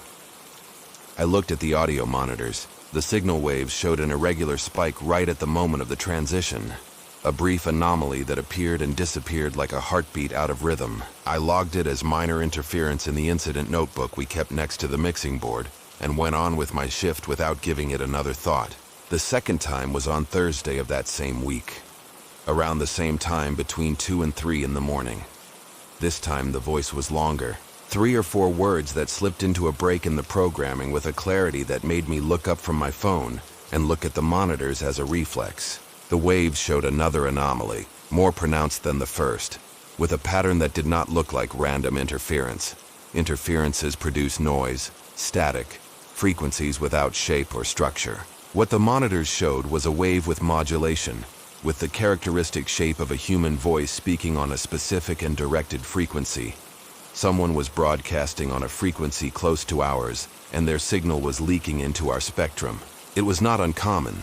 It happened with pirate stations, with amateur radio operators broadcasting from their garages, with old equipment operating on bands that no longer belonged to them. I adjusted the frequency to clean up the signal and the voice disappeared. But the third time, the following Tuesday, it did not disappear when I adjusted the frequency. The voice stayed there, beneath the programming, like a constant murmur that slipped between the songs and the silences with a persistence that started to make me nervous. I put my headphones tightly against my ears and turned up the volume on the channel where the parasitic signal was leaking to try to isolate it and hear it clearly. It was a man. He spoke with a slow, professional tone, with the cadence of a radio announcer reading a script in front of him, and knowing it well enough to give the right intonation to every sentence. But what he was saying was not advertising or music or entertainment. It was news. Fragments of a news bulletin describing events with language that sounded dated, with expressions and turns of phrase not used in radio today, with a formality that belonged to another era. The audio quality was poor, with background distortion that sounded like electricity-charged static, as if the signal had traveled a huge distance before reaching my mixing board. I tried to locate the source frequency using the equipment analysis tools, but I could not. The signal had no fixed source. It seemed to come from everywhere and nowhere, as if it were not being broadcast from a specific point in space, but existed in the spectrum itself, like something that had always been there, and only now, for some reason I could not understand, was making itself audible. I looked for information the next day. I investigated the stations that had existed in the area over the decades, digging through digital newspaper archives and amateur radio forums where people shared memories and documents of stations that no longer existed. I found one that caught my attention. It was called Radio Faro and had broadcast from the late 50s until 1978, when it closed suddenly without official explanation. The station operated from a downtown building that was demolished years later to build an office block that still stands today, without anyone working there knowing what used to be there before. The transmitter was on the roof of the building and broadcast on a frequency that, according to the records I found in a specialized forum, was less than half a megahertz away from the current frequency of our station. The forum had a thread dedicated to Radio Faro where several users discussed the circumstances of its closure. The official version was that the station closed due to financial problems, the same generic explanation always given when something closes and no one wants to explain the real reason. But one of the users, a veteran amateur radio operator who claimed to have worked as a technician in several local stations during the 70s, told a different story. He said that the last technician who worked at Radio Faro before it closed, a man who covered the night shift, started reporting signal problems in the weeks leading up to the closure, interferences that could not be explained by any known technical failure, voices leaking into the broadcast with no identifiable source, anomalies in the equipment that the day technicians could not reproduce because they only happened late at night, as if the parasitic signal only existed during the hours when the night was deepest and quietest. The technicians stopped going to work from one day to the next and never showed up again. The station closed 2 weeks later, without anyone giving an explanation that went beyond financial problems. That night I went back to the booth with a mix of curiosity and something that was not quite fear yet but resembled it, like the shadow of an animal you have not seen yet, but you know is there by the way the grass moves around you. I sat in front of the mixing board and waited. At 2:45, the parasitic signal appeared on the monitors with its characteristic wave. This time I did not filter it out. I isolated it on a secondary channel and listened to it with my headphones on and the volume turned all the way up. It was the same announcer with the same professional cadence and the same background distortion. But what he was saying was not news from the past. It was news from the future. He described a traffic accident at a downtown intersection with precise details that left no room for ambiguity. Exact time, exact place, number of vehicles involved, type of injuries to the victims, time it would take for emergency services to arrive. The accident had not happened. I searched for it on the internet while listening with one hand on my phone keyboard and the other holding the headphones against my ear. Nothing. There was no news about any accident at that intersection. I wrote down the details in the incident notebook and went home with the certainty that the signal was an elaborate prank by some amateur radio operator with too much free time and access to a powerful transmitter. The next day, the accident happened. I saw it on the evening news while eating before going to work. Same intersection, same time, same number of vehicles, same injuries that the announcer had described, with the precision of someone reading a police report that had already been written. Every detail that impossible voice had broadcast the night before had come true with an exactness that left me with my fork halfway to my mouth and a shiver running down my spine that had nothing to do with the temperature of the apartment. I went back to the booth that night determined to record the signal. If I could get an audio record, I could prove the signal existed, analyze it, look for its source with more advanced tools than those on the mixing board. I set up a secondary channel to record everything that leaked into our spectrum and sat down to wait with my headphones on and my fingers hovering over the recording controls. The signal appeared at the same time, with the same clarity, with the same announcer voice reading news with the calmness of someone describing accomplished facts, even though they had not yet happened. I pressed the record button. The red indicator light came on, and the level meters confirmed that the signal was being recorded at the proper levels. The announcer described two events: a fire in a warehouse on the outskirts that would occur the next day at 11 in the morning, and a power outage in a southern neighborhood that would leave 500 families without electricity for 6 hours. I wrote down the details with my hand shaking over the notebook. When the signal faded, I stopped the recording and played back the file. What I heard made me sit up straighter in my chair and lean closer to the monitor, as if I could find an explanation in the waves drawn on the screen. The recording was empty. The file had the correct duration. The level meters showed activity during the minutes the broadcast had lasted. The waves drew the shapes of a human voice. But the sound was silence. Absolute silence. The signal had registered on the instruments but not on the audio, as if the voice existed in a layer of reality that the devices could detect but not capture, as if it were made of something that was not sound, even though it sounded like sound when it reached my ears. Both events came true the next day. The fire at 11 sharp, the power outage at 4 in the afternoon. I stopped looking for technical explanations. What I was picking up was not a pirate station or an amateur radio operator or an echo from the ionosphere. It was something broadcasting from a place I could not locate, and that knew the future with the same precision with which a news bulletin narrates the present. During the following nights, the signal kept changing. It was no longer limited to the breaks between songs. It slipped in during the programming, layering the announcer voice over the music like a second audio track pulsing beneath the songs with an insistence that made it impossible to ignore. The monitors showed two simultaneous signals, ours and the parasitic one, intertwined like two wires someone had twisted around each other until making them inseparable. I tried filtering it out. I adjusted frequencies, modified the transmitter power, changed the antenna configuration, tried every isolation tool the equipment offered me.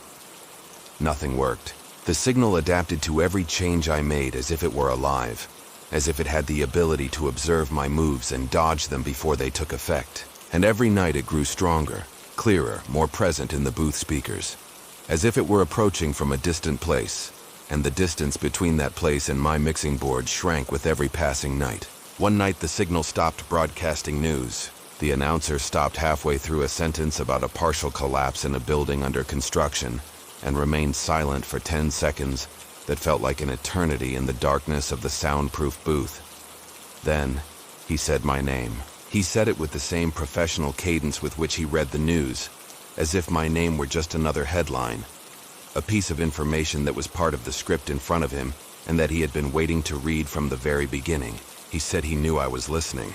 He said he had been looking for a long time for someone who could pick up the signal, and that I was the first one in years who had isolated it on a secondary channel instead of filtering it out and forgetting about it.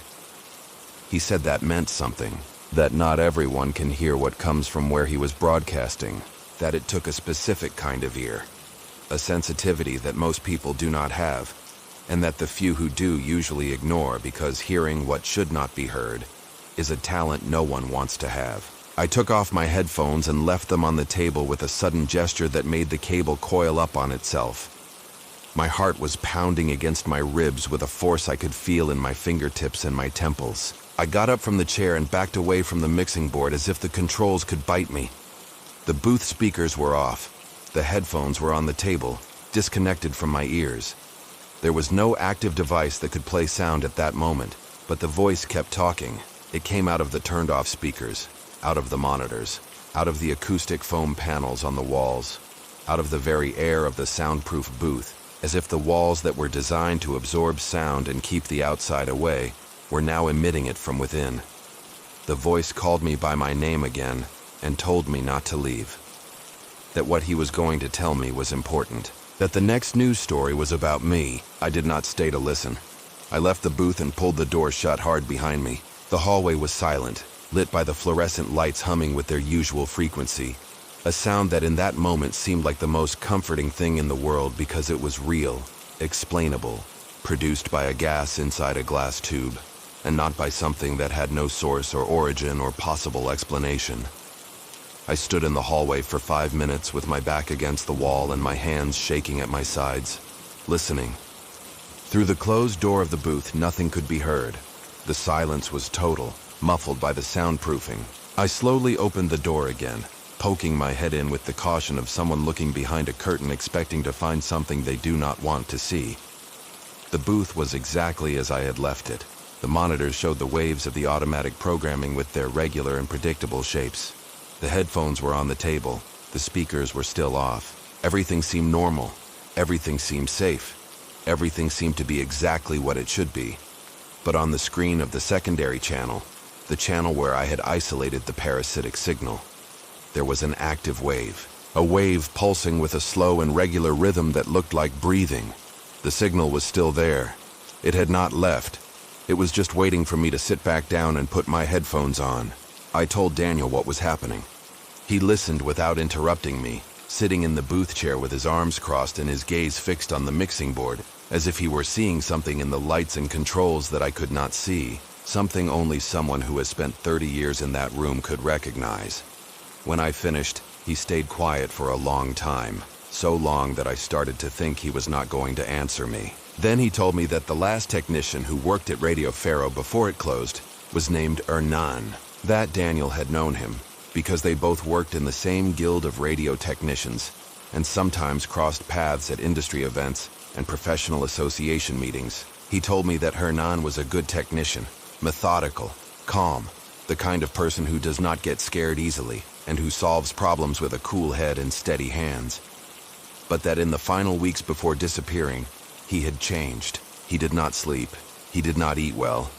He had dark circles under his eyes that looked like they were painted with charcoal, and he talked about a signal he picked up at night that told him things no one should know, things that had not happened yet, but were going to happen with the certainty of a physical law. People thought he was having a nervous breakdown, that the night work had messed with his head, as it does to so many people who work nights for too many years. Hernan disappeared on a Monday night. He went to work as always, and the next day when the day technician arrived at the booth, he found it empty. The equipment was on, the signal broadcasting normally. The half-drunk coffee in the mug next to the mixing board. The chair turned toward the controls as if Hernan had just gotten up to go to the bathroom and was going to be back in a minute. But he was not in the bathroom or in the hallway or in the building or anywhere anyone could look for him. He did not go home that night or any night after. They never found him. Daniel looked me in the eyes and told me that if the signal was talking to me, I should stop listening. That what happened to Hernan started exactly like this. First, the interferences that look like a technical failure. Then the news that comes true the next day. Then the voice that says your name and talks to you as if it knows you. He told me he did not know what came next, because Hernan never got to tell anyone. That whatever came after the signal said your name was something Hernan took with him wherever he went that night, when he disappeared from the booth without opening the door and leaving no trace other than a cooling coffee next to a mixing board. That was the last night I worked with the signal isolated on a secondary channel. I deleted the channel, restored the original configuration of the mixing board, and decided that if the signal appeared again, I would treat it as what Daniel had told me the first day. Interference. Atmospheric noise. Nothing more. I would not give it attention or space or isolate it to hear it better. I would ignore it the way you ignore a background hum that has no importance, but the signal refused to be ignored. The next night, when I arrived at the booth and sat in front of the mixing board, the monitors were showing something that should not be possible.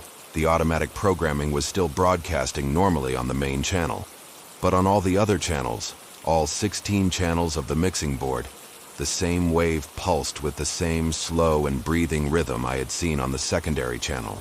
The signal had spread to the entire board. It occupied every channel, every frequency, every available space, like a liquid seeping through the cracks of a container that is not big enough to hold it. And from the speakers, which were still turned off, which were not connected to any active channel, the announcer voice started speaking with a clarity that made headphones unnecessary. He said my name. He said he had news for me. He said it was the last news story he was going to broadcast because after it, there would be no need to keep looking. He said the date. It was that very night. He said the time. It was 3:12 in the morning. I looked at the clock on the booth wall. 3:11. He said the location. The technical booth of a radio station. He said the name of the subject of the news story. It was mine, and then he stopped. The voice cut off mid-breath like a broadcast suddenly losing its signal, like a cord someone rips from a socket. The monitors returned to normal. The channels emptied one by one like glasses someone had tipped over. The automatic programming kept playing as if nothing had happened, as if the last few minutes had not existed. The clock struck 3:12, and nothing happened. 3:13, nothing. 3:14, nothing. The booth was silent, except for the music coming from the main channel speakers with its usual cadence, and the equipment lights blinking with their normal rhythm. Nothing happened. The news story was not completed. The event the voice was going to describe remained unspoken, suspended in the air of the booth like a half-finished sentence refusing to completely fade away.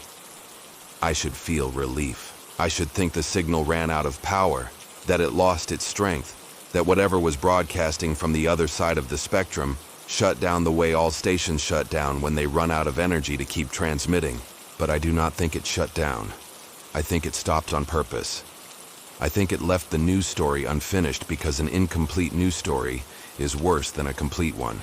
Because a complete news story tells you what is going to happen and allows you to prepare, to anticipate, to run away if necessary. An incomplete news story tells you something is going to happen, but does not tell you what, and that is worse than anything the voice could have said. Because now every night, when I sit in front of the mixing board and put my headphones on and the automatic programming starts playing in the soundproof booth of an empty radio station at 3 in the morning, I listen. Not to the signal, not to the voice, not to the news from the future. I listen to the silence between the songs. That 2-second silence the system leaves as a transition between one track and another. And in that silence, closer every time, clearer every time, something breathes. Something waiting for the right moment to finish the sentence it left halfway done.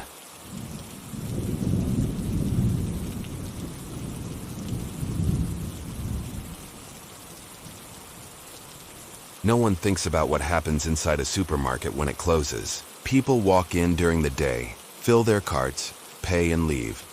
And the supermarket ceases to exist in their heads until the next time they need milk or bread or whatever else has run out in the kitchen. But the supermarket does not sleep. When the automatic doors close at 10 at night and the last customer walks out to the parking lot with their bags, the building remains there, powered on, humming, with the fluorescent lights at half power casting a cold whitish light over the empty aisles and the freezers running with that deep and constant purr that is the only sound left when the voices and footsteps and the clinking of coins in the cash registers and the background music playing on loop during business hours fade. until they become a background noise that no one hears anymore. And sometime between 11 at night and 6 in the morning, someone has to go in and fill the shelves with the products that sold during the day, so that when the doors open in the morning, everything looks untouched, as if the supermarket regenerated itself during the night, as if the shelves filled up by magic while the city sleeps and no one is watching. That someone was me. I had been working for 8 months as a night stalker in a large suburban supermarket, one of those stores that take up an entire building with its own parking lot, and inside have aisles so long that from one end you cannot see the other, because the perspective turns them into a vanishing point where the floor tiles and the ceiling, fluorescent lights meet in a line that disappears. My shift was from 11 at night to 5 in the morning. I arrived when the supermarket was already closed, parked in an empty parking lot where my car was the only spot of color in an expanse of gray asphalt, illuminated by streetlights that cast puddles of orange light over nothing, entered through the back door leading to the warehouse, clocked in at the time clock next to the locker room and started working. The routine was always the same. First, I checked the restocking list that the day shift manager left on the warehouse table, a printed sheet with the products that had run out or were below the minimum level on the shelves. The list could have 20 products on a quiet night, or over 100 after a weekend of sales. Then I brought the pallets out of the warehouse with the pallet jack, a hydraulic machine that made a metallic noise when lifting the pallets that echoed in the silence of the warehouse, like a mechanical scream that no one else could hear. I took the pallets to the store floor and started placing the products one by one on their corresponding shelves. Cans, bottles, pasta packages, bags of rice, cereal boxes, canned goods, milk cartons. Hours of mechanical and repetitive work that I did with my headphones on, listening to music or podcasts, so time would pass faster, and so I would not have to listen to the silence of the empty supermarket that sometimes grew so large it seemed to have weight, as if the air in the aisles were denser than normal air and pressed against my shoulders and the back of my neck while I worked. I worked alone. The company had 2 night stalkers until a year ago, but staff cuts had left the shift with just one person. My previous coworker, a guy named Adrian who had been in the position for 3 years, had quit the job suddenly without giving explanations or fulfilling the 15-day notice required by the contract. The manager told me that Adrian had found something better, that turnover on the night shift was normal, because no one could stand working alone for long in the early hours in an empty building the size of a football field. He told me with a smile that did not reach his eyes, and that dissolved as soon as I turned my head. A smile that made me think there was something more behind Adrian leaving than a simple job change. But I did not ask because it was my first week, and I did not want to start asking questions no one wanted to answer. The supermarket at night was a different place than the supermarket by day. The same aisles that during business hours were full of people, of carts, of children running between the shelves and background music playing through the ceiling speakers, at night turned into empty corridors illuminated by fluorescent lights at half power that cast a cold whitish light that made everything look flatter, more unreal, as if you were walking through a supermarket scale model instead of a real one. The shelves, which by day were just shelves with colorful products and flashy labels, at night became walls of metal and cardboard that blocked the view and created blind spots at every corner, at every aisle intersection, in every nook where the light did not quite reach and the shadows gathered like dark puddles that could hide anything. The silence was the worst part. It was not a complete silence because the freezers hummed with their constant purr, and the cold storage rooms in the warehouse made an engine noise that could be heard from the store floor like a deep and heavy heartbeat. But it was a human silence. The total absence of voices, of footsteps, of coughs, of laughter, of breathing, of everything that indicates people are nearby. A silence that made any sound other than the humming of the machine sound twice as loud and 3 times as unsettling. The first few months were normal, routine, mechanical. I arrived, clocked in, read the list, brought out the pallets, stocked the shelves, clocked out and went home to sleep until the afternoon. The only incidents were the usual ones on any night shift in any supermarket in the world. A poorly wrapped pallet that crumbled when moved with the pallet jack, scattering boxes across the warehouse floor. A can of food that fell from the top of a shelf when I pushed it to make room and landed on the floor with a crash that echoed throughout the building as if a wall had fallen. The climate control system that sometimes turned on suddenly at 3 in the morning, with a snort that startled me, even though I heard it every night. Because at 3 in the morning, the body is in a state of low alertness that turns any unexpected sound into an adrenaline rush. Nothing out of the ordinary. Nothing that did not have a boring technical explanation. The first thing I noticed was on a Wednesday at 2 in the morning.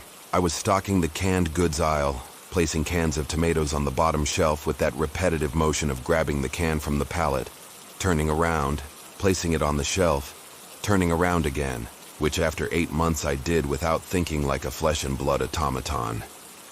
When I turned to grab more cans, I saw something that made me stop with my hand halfway to the pallet.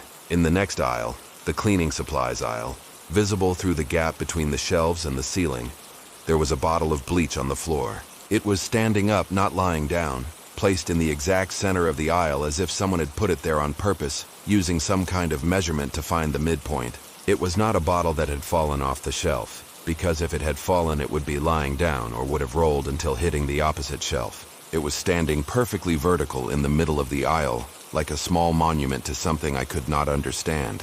I picked it up and placed it on its shelf without giving it much thought. It had probably been left there since closing, and the day staff had not seen it, because it was in the middle of the aisle, and not next to the shelves where you normally look when searching for misplaced products. Or maybe I had moved it without realizing it when passing the pallet jack through that aisle at the beginning of the shift. Although the pallet jack does not go through the center of the aisles but along the edges, and there was no logical reason for a bottle of bleach to end up standing in the exact center of an aisle I had not gone through. The second time was on Friday of that same week. This time it was not a bottle. It was 6 cans of tuna placed in a row on the floor of the beverage aisle, about 50 feet from the section where they should be. They were aligned with a precision that did not seem accidental, separated by the same distance between them, as if someone had placed them measuring the space with a ruler or a precision instrument, guaranteeing that each can was at the exact same distance from the previous one. I picked them up one by one, took them to their shelf, and stood looking at the empty aisle for a full minute with the strange feeling that someone was watching me from some point I could not locate. The aisles were empty as far as the eye could see. The fluorescent lights hummed with their usual frequency. The freezers purred at the back of the store. Everything was as it should be. But the feeling of being watched did not go away. It stuck to the back of my neck like a cold hand that never quite touches you, but that you can feel hovering an inch from your skin for the rest of the night. From that night on, I started finding misplaced products with increasing frequency. Every shift there was something that was not where it belonged. Cereal boxes in the frozen food aisle, leaning against the glass doors of the freezers, as if someone had left them there while looking at the contents of the freezer. Pasta packages in the drugstore section, placed among the detergents and fabric softeners, with an intentionality that ruled out chance. Bottles of oil aligned on the floor of the main aisle, forming a straight line crossing from one end to the other, like an invisible border someone had drawn with objects instead of chalk. Always placed with that geometric precision I had noticed from the beginning. Never tossed or dropped, but placed with care, with intention, with a purpose I could not decipher. But that was there, evident in the regularity of the distances and the symmetry of the positions. Someone was moving products at night, but I was the only person in the building. The doors were locked and the alarm system did not register any entry or exit other than mine. The security cameras showed no one in the aisles except me, moving between the shelves with my pallet jack and my restocking list like a worker ant in an empty colony. I decided to review the recordings more carefully. The security system had 12 cameras distributed throughout the store floor, the warehouse, the entrances, and the parking lot. The footage was saved on a hard drive in the manager office, a small room at the back of the warehouse with a desk covered in papers, a chair with torn upholstery, and a monitor where you could view the cameras in real time or play back recordings from the last 30 days. I sat in front of the monitor and searched for the recordings from the previous night, the night I had found the bottles of oil forming a line in the main aisle. I fast-forwarded the image to 1:30 in the morning, the approximate time they must have been placed, because when I went down that aisle at 1, they were not there yet. And when I went back at 2, they were already there, forming their perfect line of glass and golden oil. The recording showed the empty main aisle. The fluorescent lights cast their whitish glow on the tiles, and the shelves stretched out on both sides like walls of an endless corridor, lost in the camera vanishing point.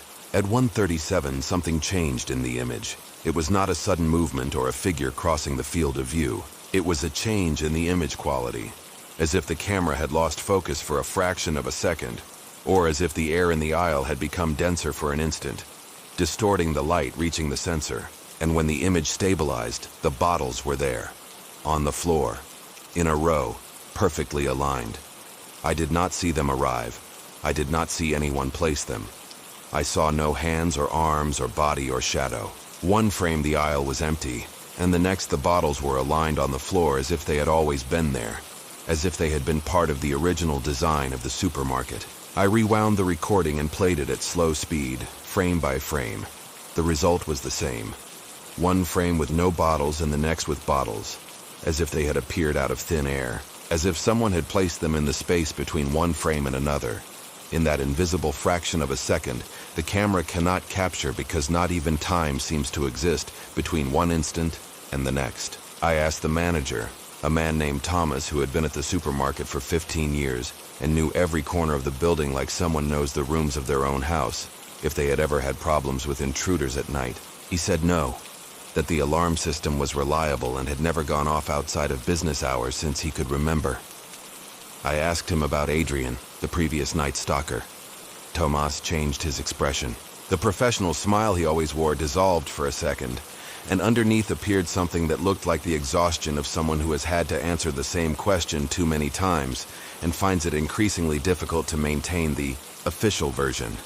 He told me that Adrian had quit because he could not handle the night shift, that the loneliness affected him, that he started saying weird things happened in the supermarket when he was alone, that products moved on their own, that he heard noises in the warehouse that did not match any equipment, that the cold storage rooms opened and closed without anyone touching them. Thomas told me that Adrian was exhausted from months of night work, and that sleep deprivation made him see things that did not exist, that the night shift affects people like that darkness and loneliness play tricks on the brain, and the mind starts filling empty spaces with things that are not there, because it cannot stand there being nothing. I asked if Adrian had said anything else before leaving, anything specific about what he had seen or heard.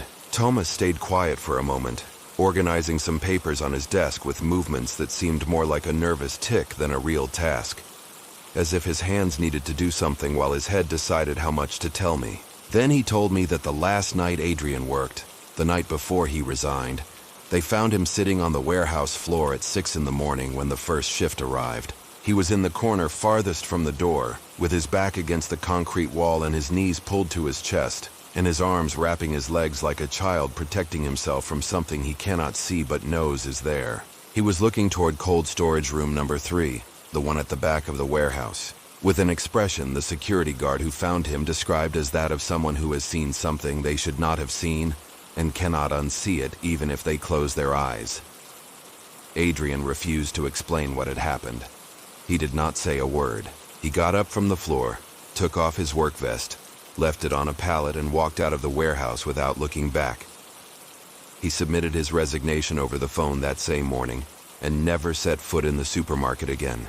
That night I worked with an attention I had not had before. Every sound, every creak of the metal shelves contracting with temperature changes, every variation in the humming of the freezers put me on alert. I stocked the shelves with one eye on the products and the other on the aisle, looking over my shoulder every few minutes, scanning the aisle intersections and the blind spots where shadows gathered between the shelves like something thick that had spilled. I was looking for something I did not know what it was but felt was there, somewhere among the shelves, watching me with the same attention with which I sought it. At 2 in the morning I heard something coming from the warehouse. It was not the humming of the cold storage rooms or the climate control engine or the creaking of the metal shelves. It was a different sound, a soft, muffled thud like a cardboard box falling onto another cardboard box from a short height. Then another thud, and another, with an irregular rhythm that did not match any automatic mechanism or any process I could attribute to the building machinery. The thuds came from the pallet area, the part of the warehouse where goods were stored stacked on 12-foot-high metal racks that reached the ceiling and created narrow and dark aisles where the fluorescent light did not fully reach. I went to the warehouse using the pallet jack as an excuse, as if I needed to get more product to keep stocking, even though the restocking list for that night was almost finished, and I had no real reason to enter the warehouse at that hour. The warehouse was a massive room, twice the size of the store floor. with high ceilings and bare concrete walls painted white that over the years had turned a dirty and uneven gray. The metal racks divided the space into narrow aisles where pallets were stacked wrapped in clear shrink wrap that reflected the fluorescent light with flashes that sometimes looked like movement when they were not, forcing me to look twice every time a reflection moved at the edge of my vision.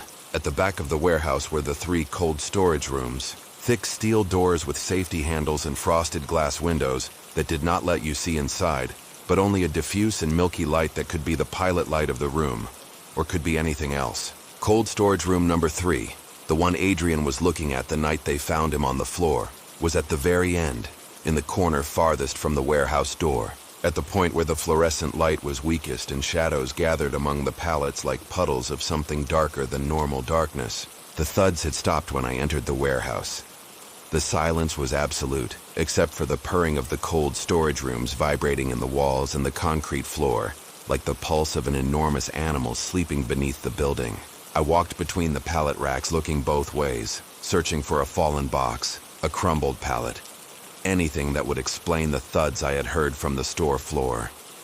Everything was in order, the boxes stacked on their pallets, the shrink wrap intact, the racks firm in their anchors. But when I reached the end of the main warehouse aisle, facing cold storage room number 3, I saw something on the floor that made me stop with a chill that traveled from the back of my neck to my heels like an electric shock made of ice. There was a trail on the concrete floor. It was not dirt or mop water or any spilled liquid I could identify. It was a continuous mark, a line going from the door of the cold storage room to the nearest rack, as if something wet had been dragged across the floor, or as if something had come out of the room and walked to the rack, leaving a dark trail that gleamed under the fluorescent light with a reflection that did not look like water, but something thicker, denser, colder than any liquid that should be found on the floor of a supermarket warehouse. I followed the trail with my eyes without moving from my spot, my feet rooted to the concrete as if someone had glued them to the floor. The trail went from the room door to the rack, and from the rack it turned right and disappeared down the aisle leading toward the warehouse door, toward the store floor, toward the aisles where I had been working alone for the past few hours with my headphones on and the music playing and my attention divided between the cans of tomatoes and my phone. I turned and looked toward the warehouse door I had left open when entering.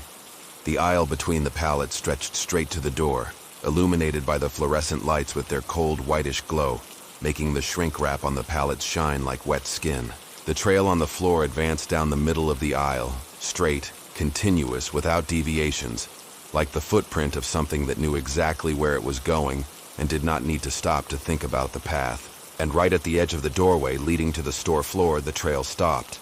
But it did not disappear. It pooled, as if whatever left it had paused at the threshold and waited there, dripping whatever it was dripping, observing the store floor from the darkness of the warehouse, deciding if it was time to cross over to the other side.